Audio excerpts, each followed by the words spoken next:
మొన్నట్ల అహ్మదాబాద్ విమాన ప్రమాదంలో బయటపడి పానాలు కాపాడుకున్న మృత్యుంజయని ముచ్చట అందరికీ ఎరికైందే కదా.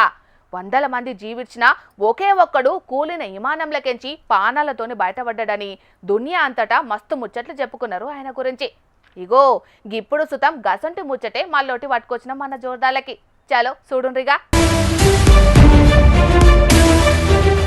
ఇగో చూస్తున్నారు కదా, బురద నీళ్ళకెంచి పడుకుంటా లేసుకుంటా మొత్తానికి బయటికొచ్చి పానాలను కాపాడుకున్నాడినే. గినొక్కడే కాదు, ఇటు మొకాన బురదలకెంచి ఉరుక్కుంటత్తన్న గీ అన్న సుతం గట్లనే తిప్పలబడి పానాలను దక్కించుకున్నాడు. కొన్నొద్దులకెంచి ఉత్తరాఖండ్ లో వానలు దంచి కొడుతున్నాయి. ఇక ఉత్తరకాశీ జిల్లాలనైతే వరదలు జయంగా ఆడున్న పబ్లిక్ అందరూ మస్తుగా ఆగమైండ్రు. ఉన్నట్టుండి కొండ మీదికెంచి వచ్చిన వరద నీళ్లు జయంగా దారలి అనే ఊరు మొత్తం నీళ్లలో మునిగిపోయింది. ఇక ఊరంతా ఏడ చూసినా బురదనే కప్పేసింది. ఇట్లా ఇండ్లు మొత్తం మునిగిపోయినాయి, రోడ్లన్నీ ఆగమై రాకపోకలు మొత్తం బంద్ అయినాయి. ఇప్పటికే మెరుపులు వరదలు జయంగా 4 జీవిడ్చిండ్రట, 70 మందికి మీదనే గల్లంతైండ్రట.